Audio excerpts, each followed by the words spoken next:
Olá, seja muito bem-vindo, muito bem-vinda a essa verdadeira aula em que a gente vai abordar hoje os projetos de IA e os seus desafios. Então a gente está aqui com Jamil. Jamil, por favor, se apresenta um pouco, porque assim, o seu currículo é muito extenso e muito provavelmente a gente não vai esquecer ou vai não abordar algum tópico, por favor. Olá a todos, é um prazer estar aqui com você, Vitor. Muito obrigado pela oportunidade. Eu sou o Jorge Jamil, eu sou engenheiro eletricista de formação, tenho mestrado em computação, doutorado em ciência da informação. Isso foi obtido lá na Universidade Federal de Minas Gerais, em Belo Horizonte.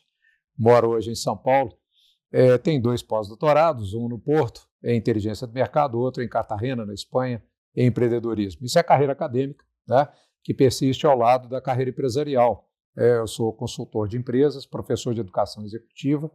Procuro, basicamente, na minha vida profissional, levar conhecimento com substância para o meio mercadológico, para mercado, para negócios, né? Minha preocupação toda é a aplicação de todo o conhecimento que a gente gera para dar resultado em negócios, em empreendimentos, em oportunidades profissionais e de mercado. Eu sou prova viva disso, eu acompanho passo a passo dessa tua trajetória.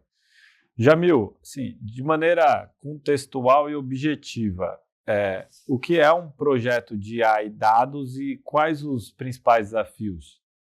Sim, esse é um dos grandes dramas do momento, né? Nós estamos, mais uma vez, vivendo uma avalanche de mudanças. São as mudanças de mercado. Você vê que desde 2019 para cá, vamos dizer, a gente não tem um momento de sossego, né? Foi a ocorrência da pandemia, algo completamente imprevisto que levou as organizações todas, as empresas todas, a mudarem suas formas de negociar do dia para a noite. A afirmação dos marketplaces, como a Amazon e outros, se deu basicamente nesse contexto, das próprias plataformas de tecnologia. Depois nós tivemos a ocorrência de conflitos mundiais, de crises econômicas, né? Agora nós já temos essa situação da pílula de crise econômica, como é que aqui aconteceu no início dessa semana, né? Todo mundo falando que eram meses e assim por diante, durou um dia. E depois, no dia seguinte, estava bom, no outro dia já estava ruim de novo. Então, a dinâmica de mercados hoje, a dinâmica econômica, financeira é muito grande. A dinâmica social, as dinâmicas políticas, a dinâmica ambiental, né? Essa semana aqui em São Paulo nós temos o recorde de frio e onda de calor no prazo de 7 dias. Além disso, você tem o apelo tecnológico, a imersão, né, de tudo que a gente falava de inteligência artificial. O que a gente vive hoje de inteligência artificial e análise de dados é uma confluência entre a evolução da tecnologia. A tecnologia ficou disponível na mão da gente de uma forma absurda, né? A evolução foi de processamento, de memória, de display, de interação, de interface, foi de um dia para o outro, né? E acabou cruzando o caminho da evolução teórica, né, de tudo que os matemáticos, os engenheiros, os computatas, né, tudo que esses pesquisadores vieram pensando ao longo do tempo. Quando a gente fala para o pessoal que a primeira citação da expressão inteligência artificial tem quase 70 anos, tem muita gente que não acredita. Fala, não, isso é uma coisa que apareceu em 2021, 2022, tá ligado? ChatGPT e tal. Não, isso apareceu muito antes. E os caras desenvolvendo teoria matemática, não tinha como implementar, tentavam implementar. Grande parte, isso é importante que as pessoas saibam, né? Grande parte dos projetos, como os projetos, por exemplo, dos jogos computacionais, fracassaram no início. Foram alguns ridicularizados, perderam o funding, perderam o dinheiro porque não tinha resultado. Então, esses projetos não tinham plataforma, não tinha base. Hoje, nós temos esse cruzamento das duas curvas. E a tecnologia, assim, na palma da mão da gente, dentro da casa da gente, com os aparelhos, todos os aparelhos eletrodomésticos e tal, nos provê uma base tecnológica em que, por exemplo, análise de dados e inteligência artificial pode rodar livremente, pode rodar dando resultado a todo momento.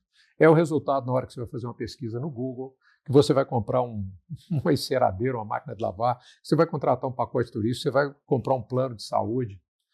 Tudo isso está suscetível de análise de dados para customizar o atendimento da gente, para a gente se sentir que está sendo atendido sozinho por aquela organização com o máximo de valor agregado, né? E também com a inteligência artificial, através de chatbots que cada dia estão ficando melhores. Começaram com aquela encrenca do confirme, né, para confirmar sua agenda, 2 para recusar a agenda. Hoje em dia já bate um papo com você, já tem uma voz amiga, né? os LLMs que vieram, todos eles estão com a capacidade de interação, a latência muito baixa. Então você conversa, outro dia aqui, conversando com o pessoal de uma empresa de cobrança aqui em São Paulo, de cobrança de banco, né, de cadeia de valor agregado bancário. Eu bati um papo com o ChatGPT, liguei no microfone da sala, é uma sala ampla, então ecoou por quase pela empresa inteira. Eu bati um papo com o ChatGPT e perguntei qual que é a situação de inadimplência aqui da região que a gente estava, né? E o ChatGPT me respondeu alguma coisa coerente, pode não ter sido o máximo de precisão, mas alguma coisa consistente. As pessoas começaram a balançar a cabeça. Então nós estamos diante disso. E essa maravilha toda empurra empresas e profissionais para adotar a tecnologia. E bota a tecnologia para funcionar, e é pela tecnologia. Já vi esse filme acontecer outras vezes. Descentralização de processamento, vamos desligar o mainframe, não desligou. Vamos botar o ERP na empresa, coloca o ERP para consertar processo, não, você conserta o processo, depois implanta. E vamos colocar sistema de informação no armazém, um data warehouse, um data lake aqui no warehousing da empresa, na logística da empresa. Aí não é aquilo, aí tem que desfazer a implantação, rejeitar a licença e vai por aí afora. Todos esses movimentos mostram para a gente que o pulo na tecnologia, sem um projeto, sem um amparo de um foco definido, de um andamento que te permita gerenciar riscos naquele projeto, dimensionar entregas, comunicar com pessoas, pode prescrever um caminho perigoso. Entre outras coisas, de você chegar na solução final e ter as seguintes situações que a gente já testemunhou algumas vezes. Primeiro, chegamos num ótimo resultado que não serve para ninguém. Segundo, chegamos num ótimo resultado, mas nós não sabemos como, ou seja, eu não sei estruturar o processo. Eu não sei expressar o processo de como eu obtive aquele resultado. Terceiro, um resultado que demandava rever a estratégia. Então nós chegamos num ponto aqui de ter um novo consumidor. Aplicamos um deep learning lá, descobrimos que tem um cara que compra na mão da gente, ou quer comprar na mão da gente, ou quer divulgar a mensagem da gente, quer ser um repasse, quer ser um influencer ativo. E a gente não sabe como chegar naquele cara, não sabe desenhar ele direito, não sabe administrar, gerir, trazer aquele cara para o nosso composto de valor agregado. Muita teoria já existe. Nós hoje temos uma tecnologia que permite que isso rode muito rápido, seja ainda mais especializado, mas a gente precisa de uma retaguarda de projeto. Então, uma das coisas que a gente esteve conversando, que eu falei com você, foi justamente a gente trazer a mensagem que, por exemplo, para se ter um amparo de projeto, para se ter um amparo nos fundamentos da gestão de projeto é uma coisa legal. Para entender que você tem que estabelecer um foco, entrar com a tecnologia, com serviços para obter os resultados. Só fazer um último reparo que, ao falar de inteligência artificial, nós não estamos falando do recurso tecnológico apenas, da plataforma tecnológica apenas. Os apenas todos aí estão com aspas, porque plataforma e recurso já muda para caramba. Mas inteligência artificial pode chegar a ser uma implementação de um serviço que leve a gente a pensar de forma diferente. Então, nós estamos hoje diante do que o Yuval Harari fala, né, aquele pensador israelense fala, de um ser inorgânico presente, é uma novidade presente no nosso ecossistema. E é irreversível, né? Então, é bom entender que se a gente não tem foco, a gente não tem andamento, a gente não tem fases, a gente não sabe lidar com aquele bicho, a gente vai pelo caminho da experimentação. Não é condenável. Não tem nada contra a experimentação, absolutamente. Você tem que entender que você está experimentando, que você ainda não está implementando, né? Então, essas são as ressalvas que eu costumo fazer com os meus interlocutores. Tem algumas pessoas que estão percebendo, outras não. Rezo, de noite eu rezo para todo mundo, né? Mas nesses anos que você aborda essas empresas, dentro desse escopo que você colocou, aonde que de fato elas estão impedidas ou elas têm dificuldade de fato colocar esses projetos em andamento? É a cultura da empresa, são as pessoas, são os acionistas? Onde que está o gargalo para a gente ter mais empresas que adotem esses modelos? O arranjo dessas coisas todas faz um mecanismo de pressão em cima, principalmente de líderes, né? E quanto mais digitais estiverem, maior a pressão para obter resultado rápido, né? E certas coisas podem dar, como, por exemplo, a metodologia baseada em analíticos, a implementação de Big Data ou a implementação de Machine Learning, eles podem dar resultados rápidos, podem resultar em coisas obtidas em curto espaço de tempo. O problema é ver se aquilo está realmente útil, se aquilo tem condição de ser mantido, aquele produto, por exemplo, uma análise específica do nosso mercado com relação a diferentes personas, a perspectiva de negociação com cada uma dessas personas, que a gente já chamou, priscas eras atrás, de atratividade de segmento, né? Então, se aqueles segmentos vão responder a um posicionamento de produto, eu vou mudar meu produto, vou mudar meu serviço, aquele cara vai ser receptível com a minha mensagem e tal. Bom, esses ensaios todos ocorrem num ambiente de muita pressão. E muitas vezes é o caminho da experimentação e o caminho da implementação. O executivo está ali no arranjo estrutural, primeiro a estrutura, a quem ele responde, por exemplo, investidores, o funding que vem de fora, a estrutura hierárquica que está dentro, que está dentro da empresa, que não permite que ele pense, que ele reflita, e os liderados, as equipes de colaboradores que têm uma rotatividade grande, que têm uma precariedade com relação à legislação trabalhista, a regulatórios e assim por diante, que tem a sua dinâmica, a formação, né?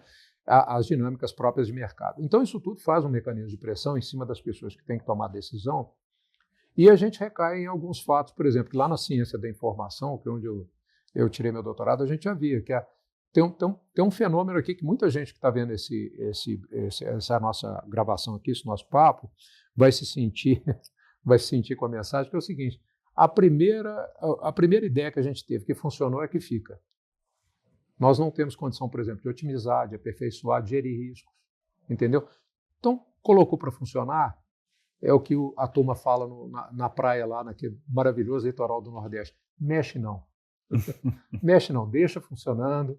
Essa é a solução informacional. Nós vamos gerar esse dashboard aqui, e o dashboard vai para a tela de todo mundo, igualzinho, e a tomada de decisão tem que ser ali. Aí a gente faz a entrevista, igual fizemos no evento ano passado, eu comecei a bater papo, você estava lá, nós começamos a bater papo, o cara falou para a gente, um monte de gente falou para a gente, dashboard é lindo, quanto você usa?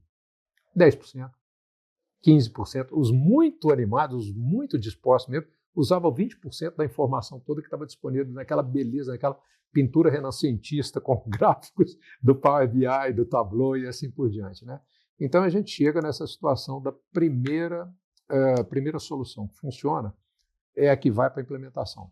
Não se dá a condição, por exemplo, de testar, de validar, de prototipar, de chamar o cliente para julgar, para dançar junto conosco, para ver se aquela solução realmente está, por exemplo, fazer um teste de mercado, você fazer aplicar uma fase de design thinking, de prototipação para teste. Então, você rodar aquela solução mesmo em termos de produto e de serviço para ver se o cliente realmente é receptivo. E você aprender com a reação do cliente também, porque o cliente muda, né? Nós, clientes, mudamos. Você comprou uma coisa hoje que você nunca usava, a próxima vez que você for comprar, você já vai exigir um patamar maior de qualidade, de atendimento, etc. Então, o aprendizado aí é constante. Uma coisa que resulta muito daí, Vitor, é o fato de nós continuarmos muito também preocupados com o resultado, não a forma como a gente obtém o resultado. No ensino executivo, isso aparece toda hora quando a gente vai lidar com o projeto. Se tem algum ex-aluno aqui, ex-participante de programa que eu orientei aqui, vai se sentir também em casa. O cara chega e fala assim, Jamil, está aqui a planilha, minha programação de produção está toda aqui. Acertamos, eu consegui estudar, está aqui o projeto que eu vou entregar para a faculdade, para a escola, para obter meu diploma. Bacana. Eu pergunto para o cara, como você obteve isso? Ah, foi assim, foi assado, entrevistei, 49 do segundo tempo, eu corri atrás do CEO e tal, não sei o que, não. Bota isso no papel, porque isso é o método de pescar. O que você está me apresentando são os peixes no cesto. É a gente ter a ótica no processo, a gente perceber o processo de obtenção dos resultados, que é aí que está o tesouro. Aí nós conseguimos obter mais resultados, conseguimos melhorar. É onde, por exemplo, a inteligência artificial, tanto no machine learning quanto no deep learning, pode fazer uma diferença fantástica.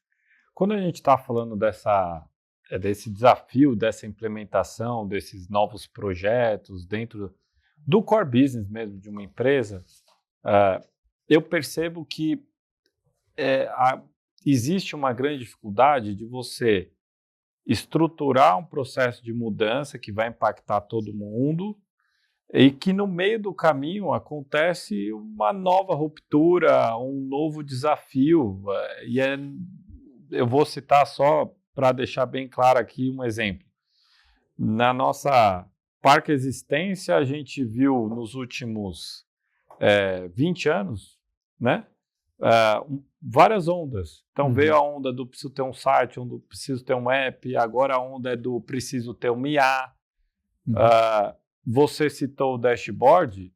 Há pouco tempo atrás, vou colocar, hoje a gente está gravando aqui 2024, 2, 3 anos atrás, eu preciso ter um dashboard.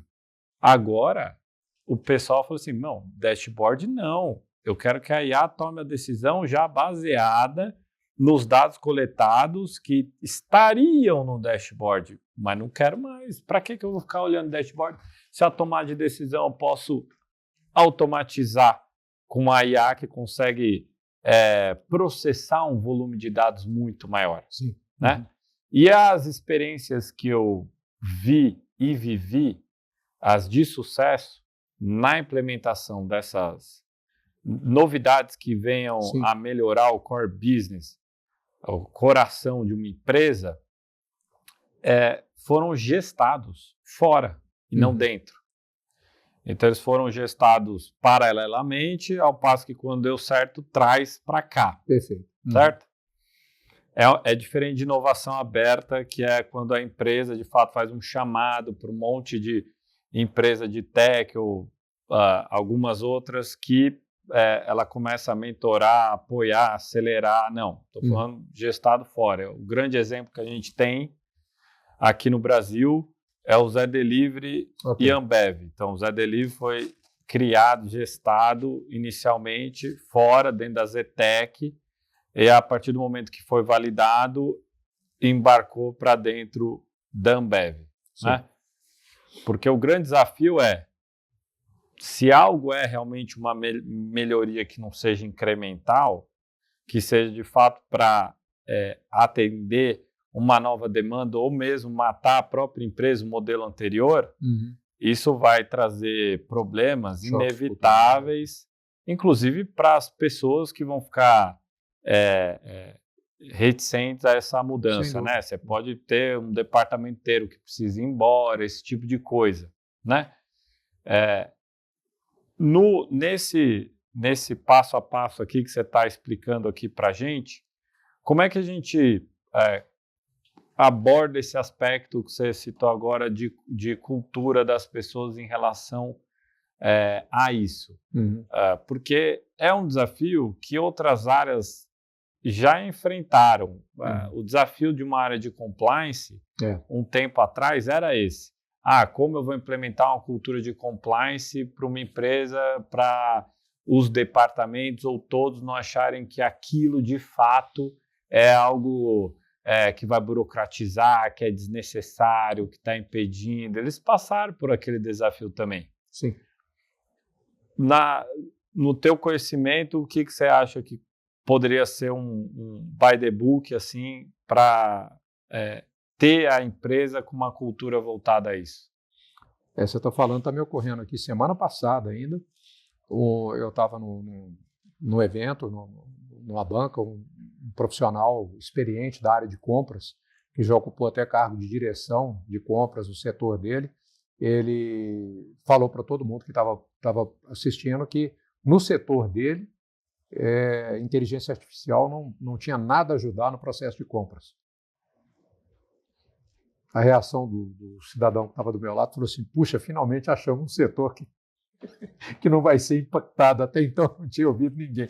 Realmente você vê assim, uma resistência cultural, né? Era uma espécie de negacionismo da inteligência artificial, porque, claro, faria diferença para ele numa série de etapas, mas ele, talvez com muito receio, com muita resistência, né? Estava ali se defendendo. A defesa natural, né? De quadradinhos, de cultura, de hábitos, de regulatórios e assim por diante. Aliado ao fato, né, de que as mudanças trazem impacto, né, como o caso, né, que a gente tem discutido muito no ambiente aí no âmbito dos trabalhos que você tem desenvolvido, as questões de regulatório, as questões de privacidade, de segurança, da aplicação da Lei Geral de Proteção de Dados e assim por diante, das suas equivalentes ao redor do mundo. Né? Lidar com cultura é sempre uma coisa muito complicada, né, muito complicada. É daí que vem a fonte de todas as mudanças.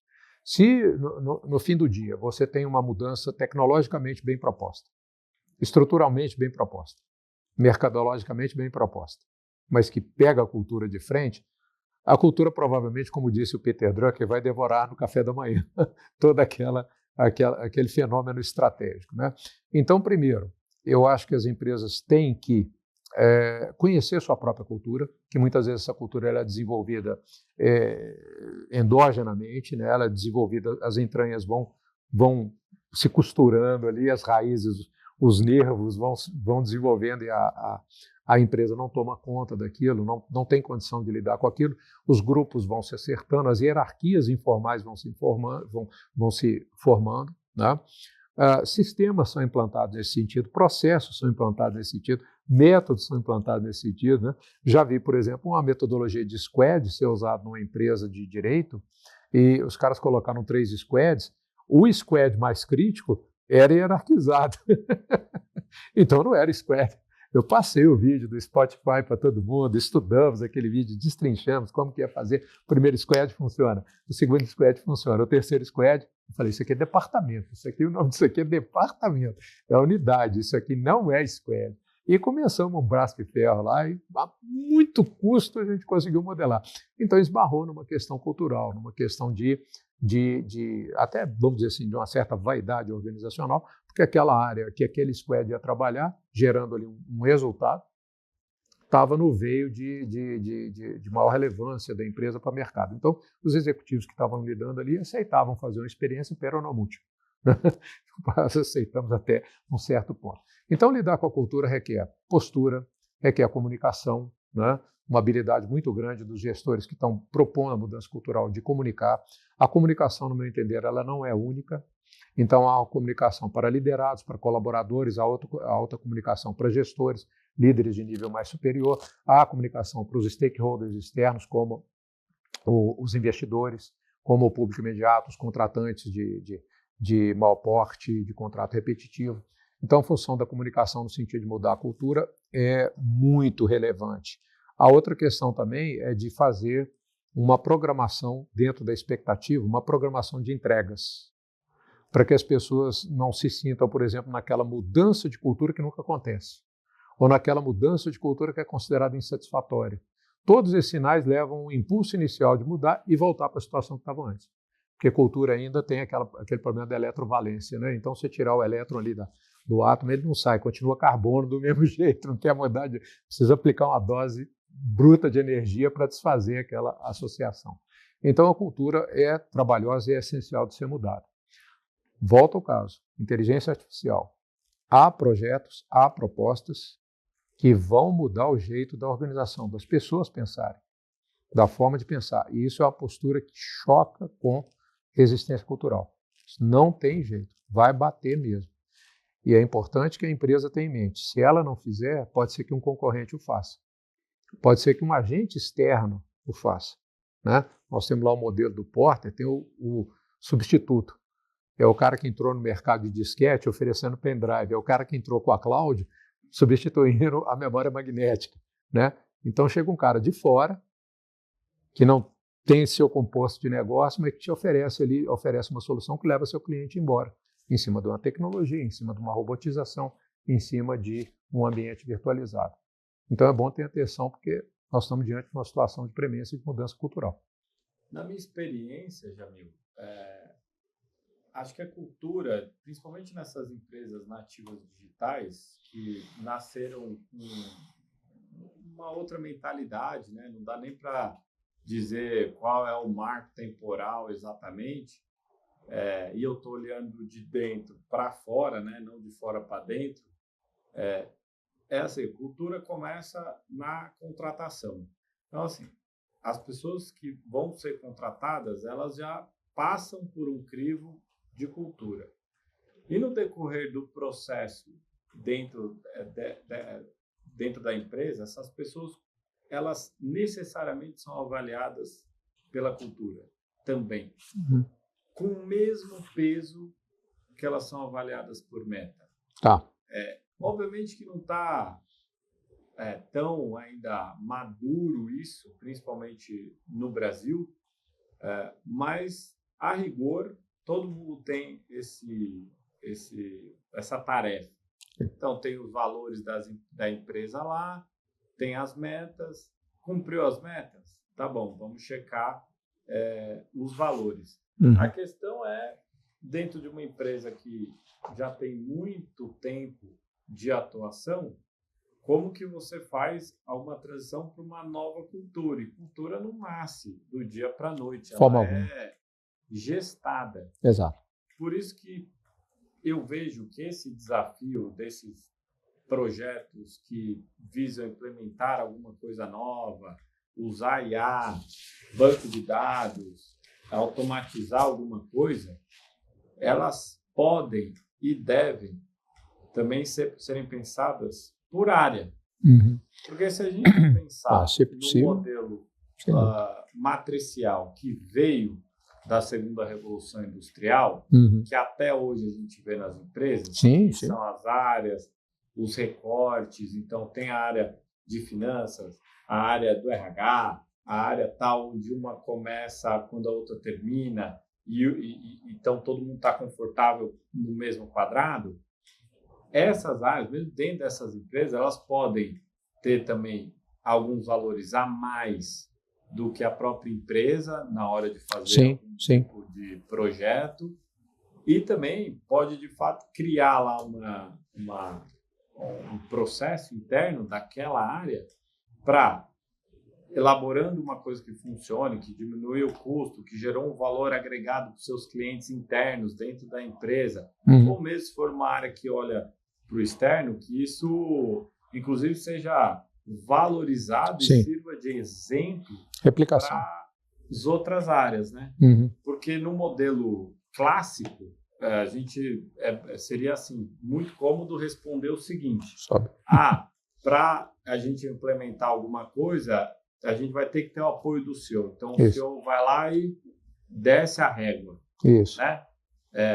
Porém, o que eu vejo é que tem muitos líderes de várias áreas, como as que eu citei, contabilidade, comunicação, RH, etc. e tal, que já sentem que podem fazer isso.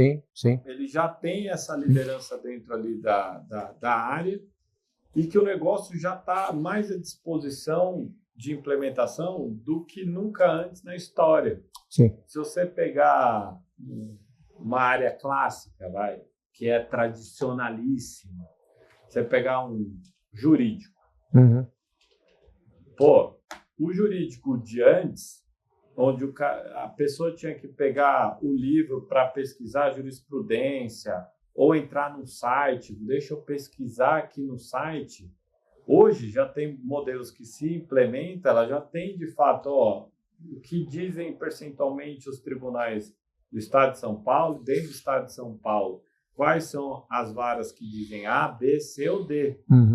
Que se implementado já diminui um custo de tempo, de otimização, absurdo. Um ambiente generativo. As questões de contratos inteligentes. Vai ter que ter uma pessoa para abrir um Word são pequenas coisas que geram benefício que pode, de fato, influenciar a organização como um todo.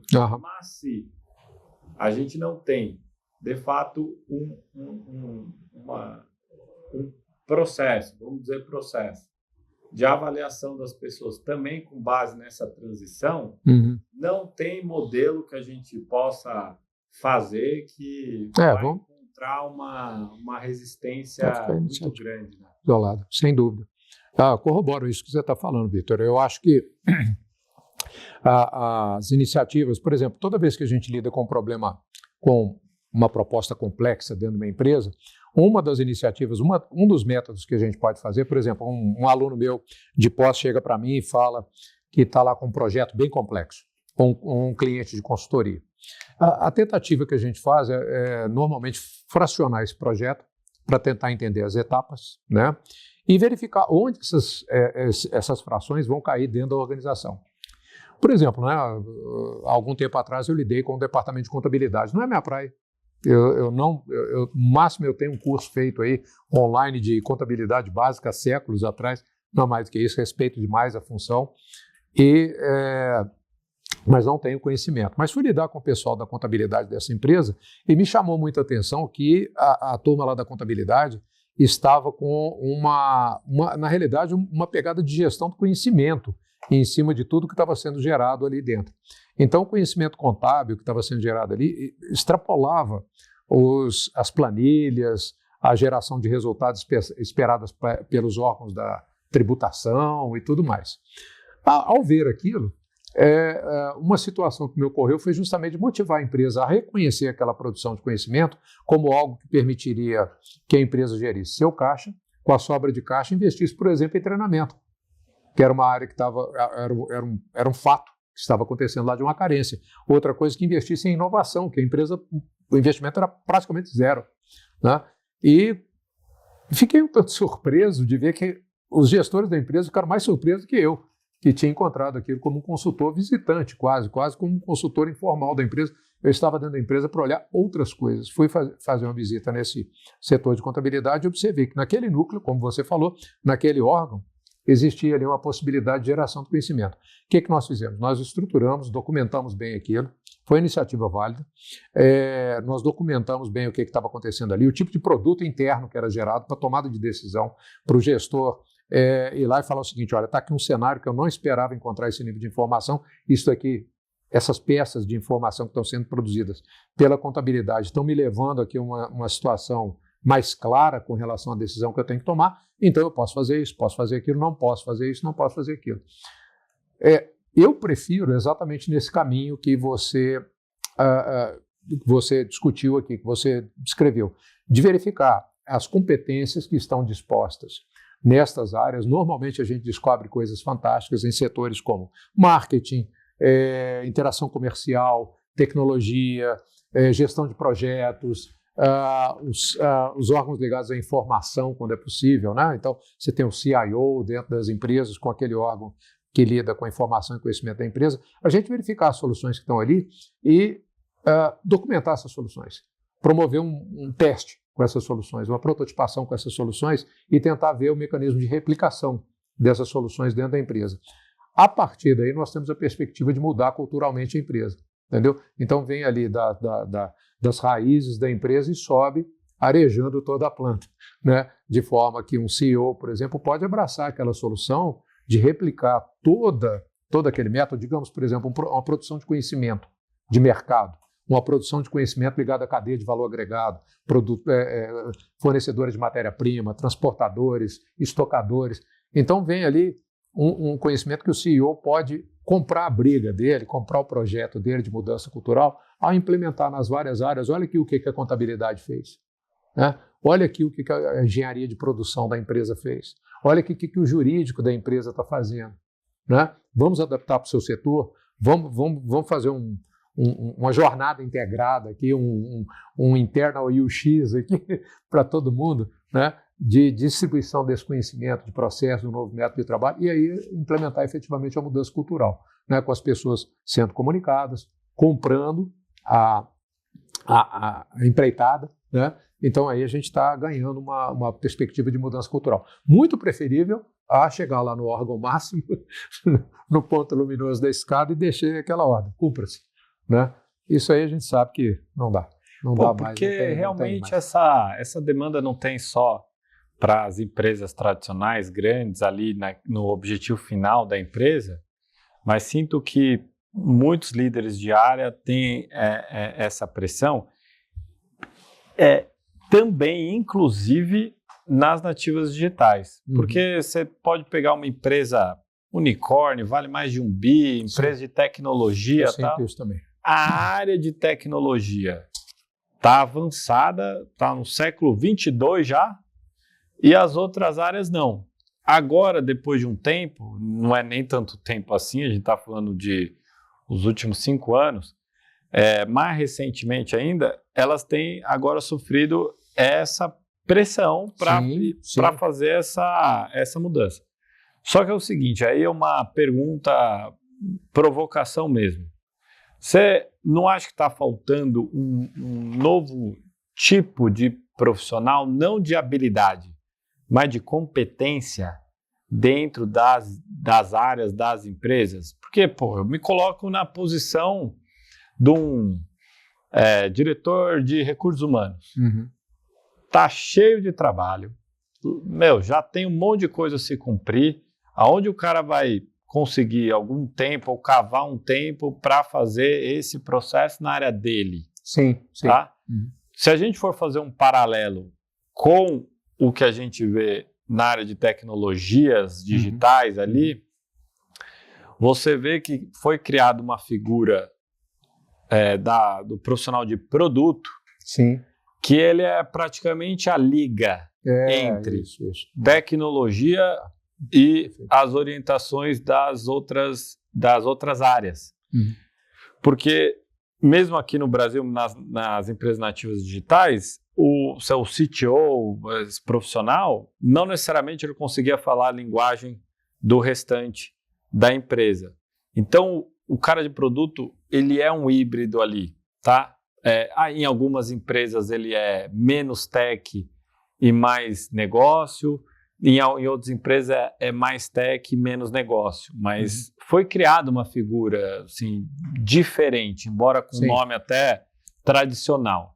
Então, a minha pergunta é justamente essa, assim, dentro de uma empresa, tirando o produto e serviço final dela, o core business, dentro de uma área, por exemplo, tá? Seria o quê? Que tipo de profissional é esse? Vou fazer uma revelação importante aqui agora, tá? Vou fazer uma revelação, atenção.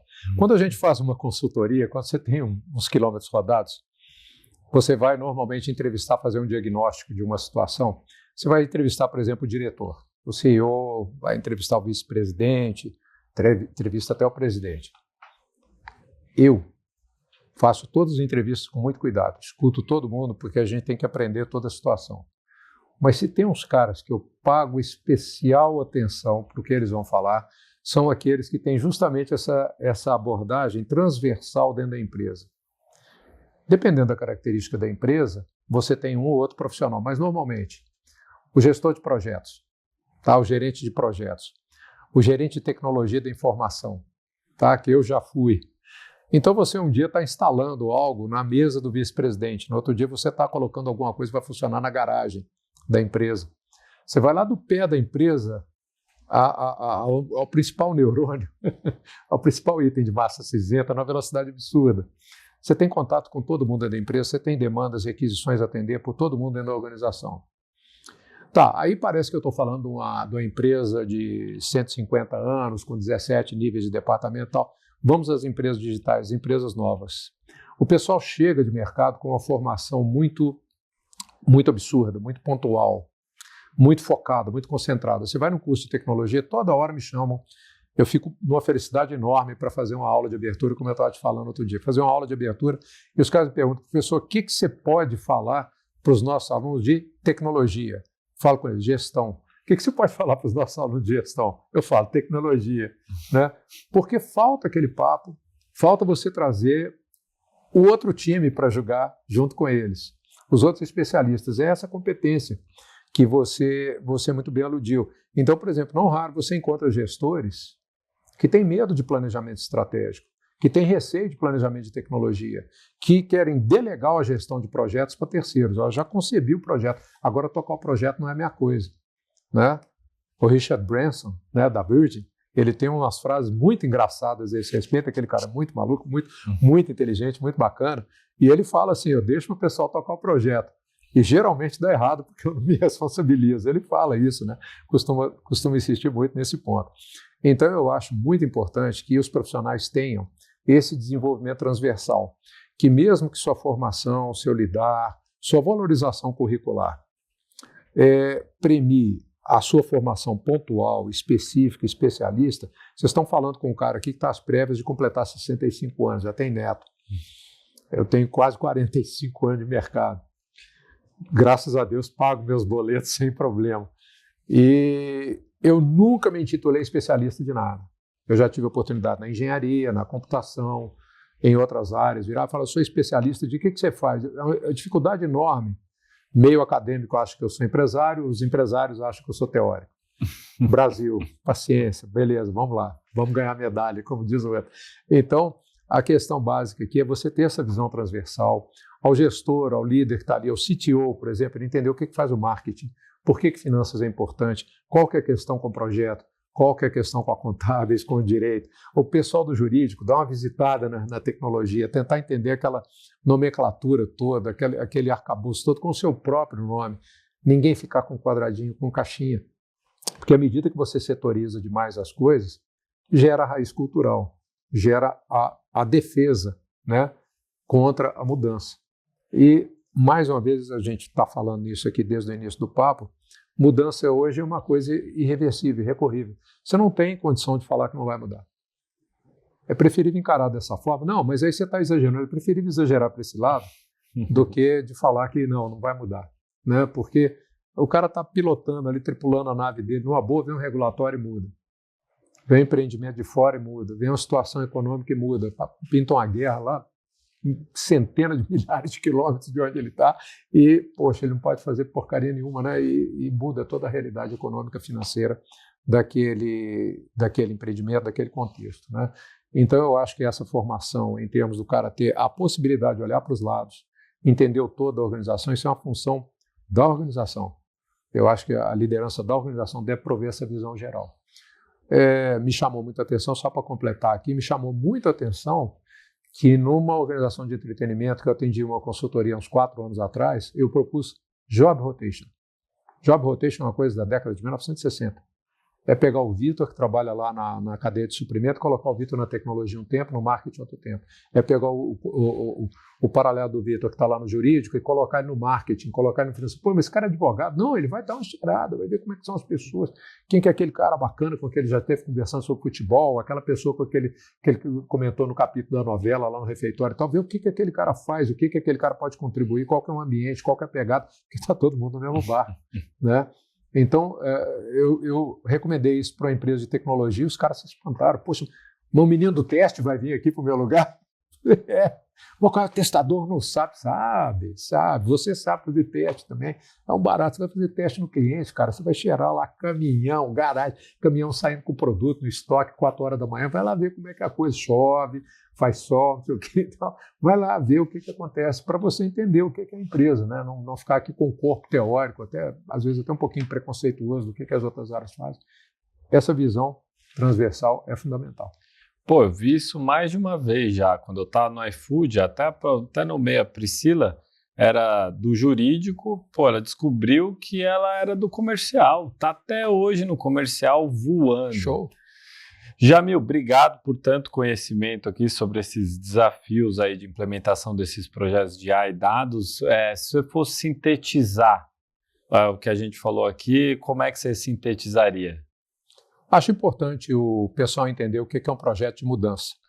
Acho importante o pessoal compreender, todos que estão vendo aqui, compreender que a gente está em meio a mudanças e que todos esses serviços, essas plataformas nos auxiliam a mudar e podem até mudar sozinhas. Nós estamos diante de uma realidade em que nós temos uma oferta inédita de recursos, um contexto em muitas mudanças e que nós temos na gestão de tecnologia, fundamentos para administrar os nossos projetos, as nossas iniciativas. Não deixem de ter atenção para esses parâmetros, para esses métodos, para essas técnicas, porque isso vai dar mais sustento, vai dar mais visão estratégica, vai dar mais base para aquilo que estão fazendo. Inclusive, né, para os próprios currículos, para as próprias formações, vai resultar num aprendizado mais robusto, mais substantivo.